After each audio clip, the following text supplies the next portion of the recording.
Hi, good afternoon. Kamusta kayo? So for today, didiscuss ko yung answers sa April 1 question set specifically for LS3 math. Napansin ko medyo sablay yung mga sagot natin. Most probably, nakalimutan nyo na kung paano mag-solve. So for this question set, I think more on problems tayo na percentage. So, check nyo kung tama yung mga gawa nyo, although I have the record of your answers. Let's have question number 1. What is 10% of 750? So, ano ba ang sagot nyo? So, the correct answer is actually letter A. At paano na-arrive yung answer na 75? So, sabi natin, to solve for questions like that, we start with what is given. And we have 10%, tsaka 750. So, ang tanong sa atin, gaano kadami yung 10% of 750? Marami sa inyo masasagutan yan directly, no? Kaya na agad. Ang sagot ay, ma'am, 75. Okay? Pero for those na hindi pa masyadong alam. So, how do we do this? So, the first step is for you to change 10% into its decimal form. Tatandaan ba kung paano? So, we have 10. The decimal point is actually on the farthest right. And then what we do is we move 2 decimal places to the left. So that gives us 0.1 or 0.10. Parehas lang ang equivalent nun. So the next step is for us to multiply the given 750 and multiply that by 0.1. So that would simply be 0.57. Okay? So parehas pa din. The difference is, kailangan po natin i-consider yung decimal point. So we have 1 digit after the decimal. So that means for our final product, we have to move 1 decimal point to the left as well. Okay, or 1 decimal place to the left. So giving us an answer of 75.0 or simply 75, and that is letter A. Okay, for question number 2, 12 is what percent of 600? So medyo hawig-hawig yung choices, at medyo marami-rami rin ang nalito. So the correct answer for this one is 2%. At paano yan na-arrive? So, recalling that percent is actually equal to part over whole times 100. So, tinatanong tayo, anong percent ang 12 ng 600? Okay? So, we have to remember that 12 over 600 is actually what operation? Division. So, dividing 12 by 600, sana natatandaan pa ang long division. Can we divide 12 by 600? Hindi. So, that gives us 0. 0 times 600 is 0. 12 minus 0 is 12. And then, to continue the long division, we introduce the decimal point and add the first 0. Okay, bring that down, giving us 120. Pero dahil may decimal point ka na doon, we put the decimal point there as well. So, 120 divided by 600, hindi pwede. So, that would still be 0. And then, giving us product of 0. Subtract. Still 120. Okay, manghihiram tayo ulit. We bring down the next 0. Kita pa ba? So, that would be 1,200 divided by 600. Pwede na. So, we get 2. Giving us 1,200. So, wala nang remainder. And therefore, our answer would be 0.02 times 100. Pero hindi pa tapos kasi we have to multiply by 100. So you can multiply 0.02 times 100, or we simply can just move the decimal point 2 places to the right, giving us 2%. So that's how we arrived at letter B.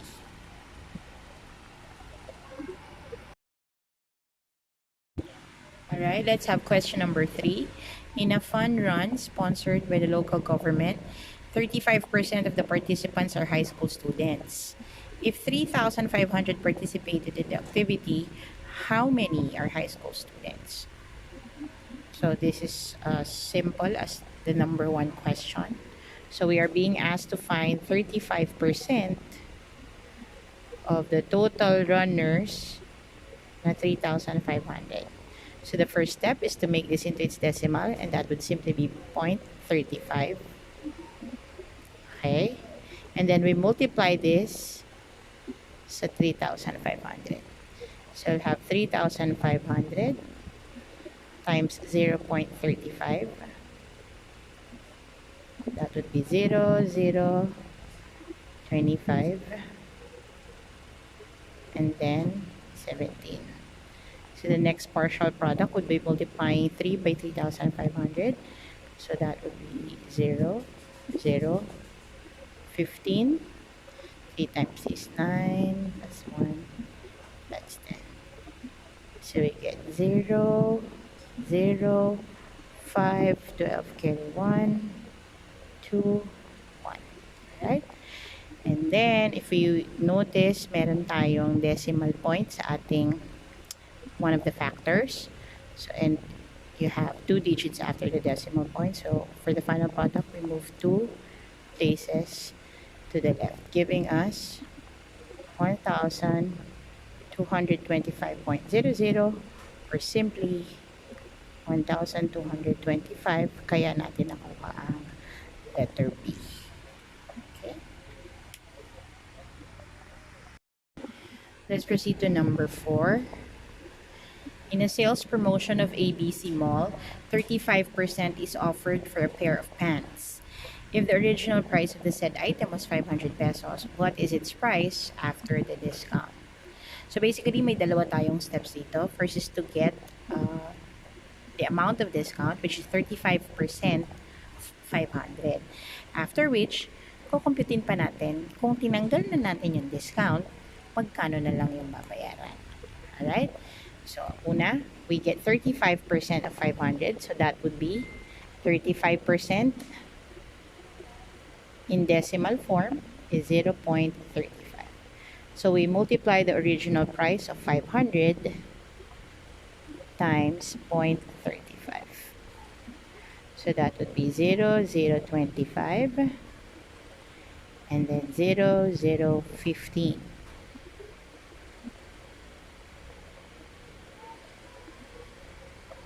Again, we have 2 digits after the decimal. So, we move 2 digits after the decimal also to the left this time. So, we get 175.00. Is this our answer for this question? Not yet. Kasi ito yung tinatawag nating discount. Ito yung natipid. Okay, naibabawas natin dun sa original price. But the question is asking for the price after the discount. So we have another step that is subtracting 175 from 500. So, we'll have, ano tatandaan ito? So, 10 minus 5, 2, and then, of course, we borrowed from here. This already becomes 4. So, 4 minus 1 is 3. And therefore, magkano na lang ang babayaran? So, after the discount of 35%, we'll only be paying 325 pesos for the pair of pants.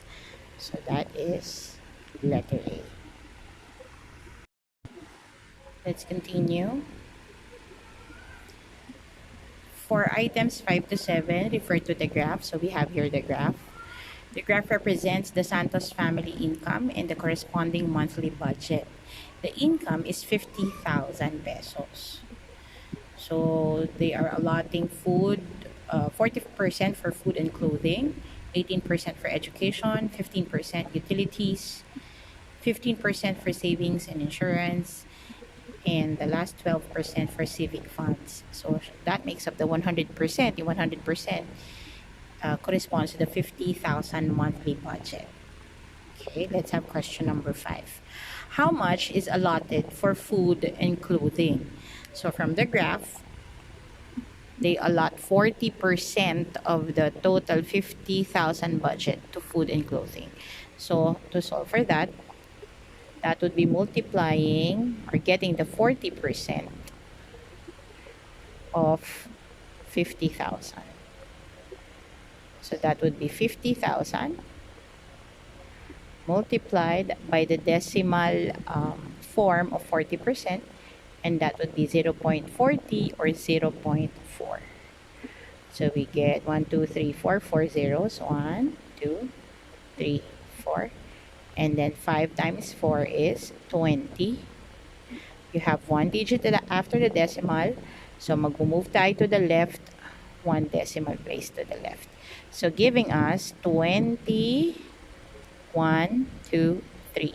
Okay, 20,000 pesos. And that is letter A. Okay, let's proceed. Number 6, how much is reserved for education, savings, and insurance? Alright, so sa education, ilang percent? That's 18%. Savings and insurance is 15%. So 18% and 15% makes up how much? Alright, a total of 33%. So, i-compute natin yung 33% of 50,000.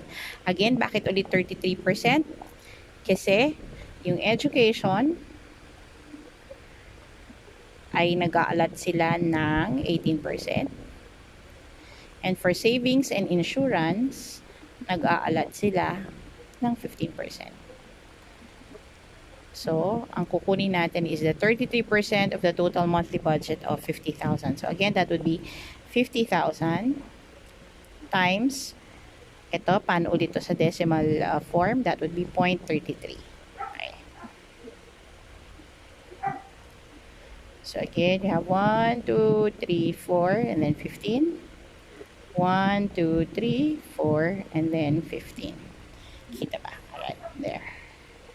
So, you have 0, 0, 0, 0, 5, 6, 1.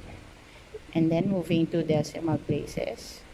So, we get 16,500 pesos.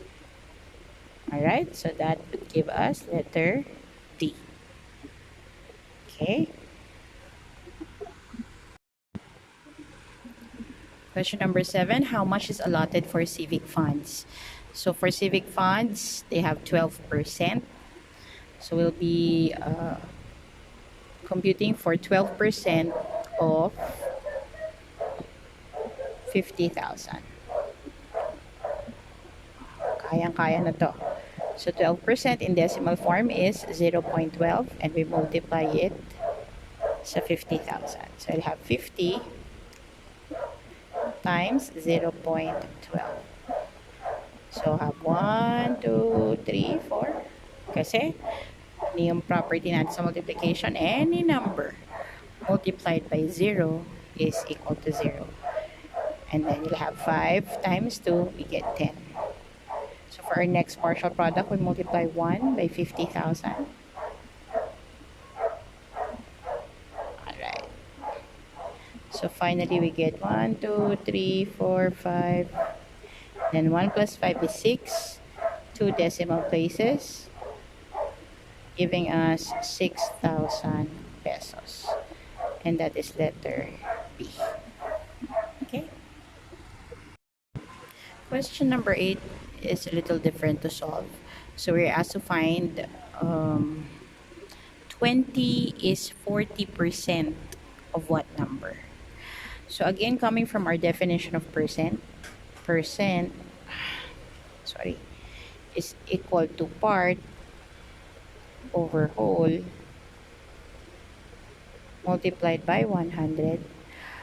We are actually being asked for the whole dito sa tanong na to. Kasi yung part dito ay lumalabas na 20. Tapos binigyan tayo ng 40%. Yung 20 daw ay 40% ng anong number. So, this is our equation. Alright? So, to solve for this, what we need to do is Okay, simplify this further by dividing 40% by 100. Itong prosesong ito, para mawala ito, is simply like yung ginagawa natin na converting or rewriting the percent form to decimal form. So this is simply actually 0.4 or 0.40. Paano ulit yun? Ang ginawa lang natin, yung 40%, to make it into decimal, we move 2 decimal places to the left, giving us 0.4. So, ang ending natin, nawala na yung 100 dito. So, you'll have 0.4 is equal to 20 over n. Alright? So, para na tayong may ratio. And remember, sabi natin, pagka meron tayong number na hindi nag-show or hindi nagpapakita ng denominator, ano ulit yung denominator niyan? Equal to, alright, that's right, equal to 1. So, kung ratio form yan, para tayong 0.4 over 1 is equal to 20 over n.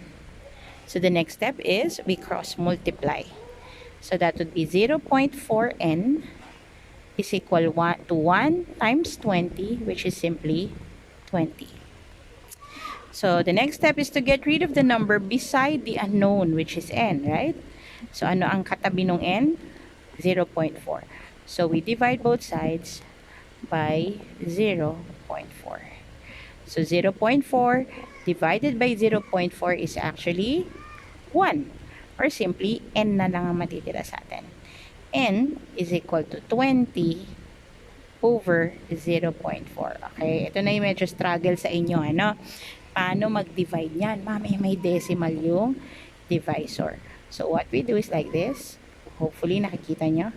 So, we get 20 divided by 0.4. Ang kaso, hindi po tayo pwede mag-divide ng ganito. We have to get rid of the decimal. Or the decimal point. How? Kung dito, para mawala yung decimal point, aandar tayo ng 1 decimal place to the right. We do the same thing here. Okay, so magdadagdag tayo ng isang decimal, ng isang place value. So, we get 200. Nakuha? Ulit. So, from 0.4, magiging 4 na lang. From 20, magiging 200. So, basically, we can rewrite that as 200 divided by 4. So, 20 divided by 4, that gives us 5. 5 times 4 is 20. Subtract 0. We'll have the last 0.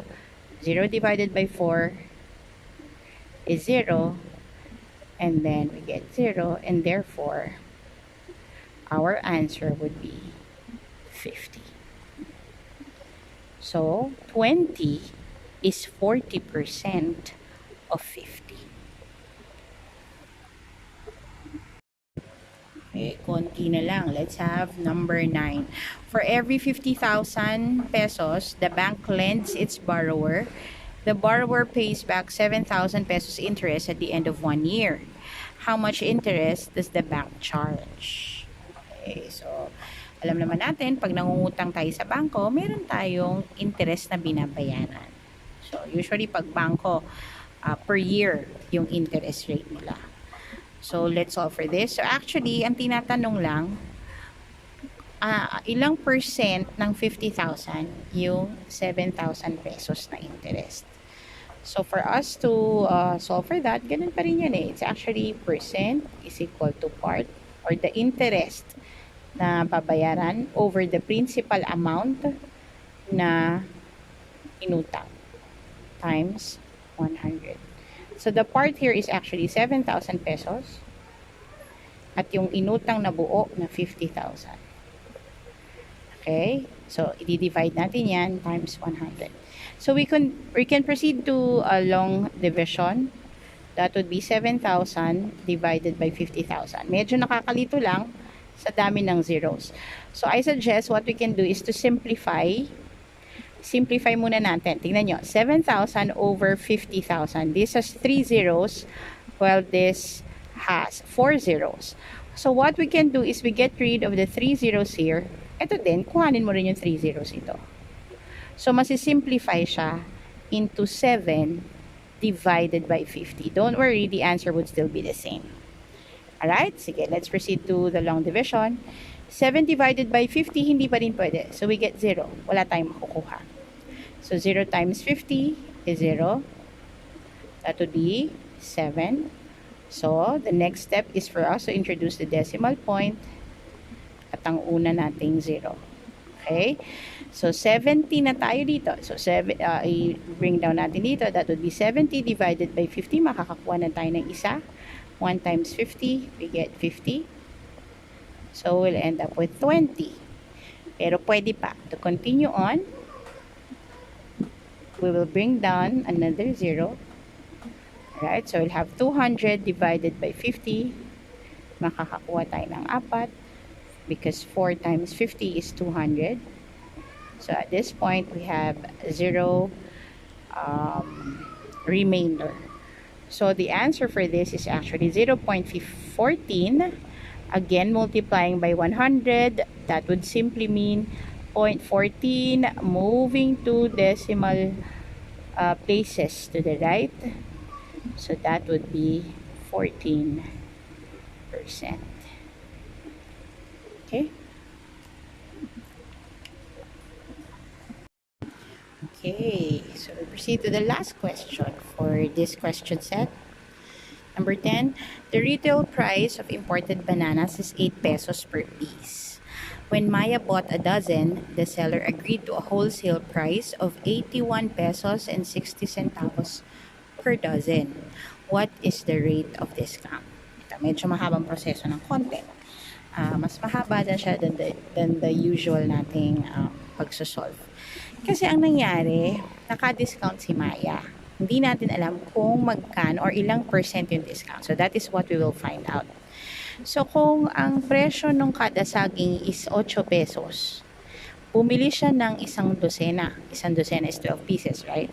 So supposedly, ang babayaran niya is actually 96 pesos. Kung hindi siya binigyan ng discount, dapat 96 yung binayaran niya. Pero, nagkaroon sila ng deal and eventually, naging ang final na presyo is 81.60 per dozen. Okay, so naka-discount siya. So the first thing we need to do is isusubtract natin from the actual price na 96 pesos yung kung magkano lang yung halagang binayaran niya. Kasi yung presyong ito ang magsasabi sa atin magkano yung na-discount niya. Okay? So that would be subtracting 81.60 from 96 pesos. So we'll have 0. Okay? So ito hindi pwede. We'll have this as 10 and we borrow from here. This becomes 5. So 10 minus 6, we get 4. Okay? 5 minus 1, we get 4. And 9 minus 8 is 1. So actually, naka-discount siya ng 14 pesos and 40 centavos. Okay? So, ilang percent ito nung 96 pesos? So, to solve for the percent, that is part, ito yung na-discount niya, over the supposedly halaga nung saging na babayaran niya, times 100. So, basically, ito po ay division ulit. Alright? So, to solve for that, we'll have 1440, or simplihan na lang natin. Nakikita pa ba? Alright, we'll have 14.4 divided by 96.0. Okay? Or simply, okay, 96.0 is actually the same as 96. Okay, numerically, walang problema dyan. Right? So, let's start. 1 divided by 96, wala. So, punta tayo. First two digits, we'll have 14 divided by 96, of course. Hindi pwede. So, that would be 0 times 96 is still 0. Subtracting, we get 14. Right? So, to proceed to long division, the next step is to bring down the next digit. And the next digit is 4. Pero kung mapapansin nyo, may decimal point doon, and therefore, it would reflect doon sa ating quotient. So, 144 divided by 96, may makukuha tayong isa. 1 times 96, we get 96. The next step is to subtract. 4 minus 6 ay hindi pwede. So this becomes 3. This becomes 14. 14 minus 6 is 8. 13 minus 9 is 4. So pwede pa tayong mag-proceed by introducing another 0, bringing that 0 down. So you'll have 480 divided by 96. I-try nyo nang i-try and you'll find out that you'll get 5. Kasi 5 times 96 is actually 480. Alright? Pasensya lang, ingay ng anak ko. So you'll get 0. So the answer here is 0.15 times 100. And again, moving two places to the right, that would give us a final answer of 15%. Ibig sabihin, nakatipid si Maya ng 15%.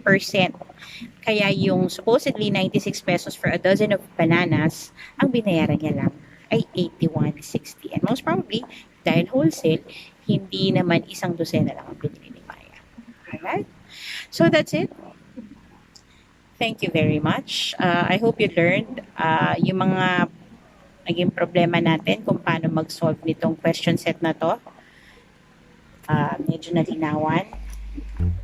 So, good job for listening and pasensya na sa mga ingay-ingay. Hanggang sa muli. Hopefully by next week, I'll be discussing the questions to our LS3 for question set ng April 7. Okay? Kamusta sa lahat? Regards. Keep safe. Bye.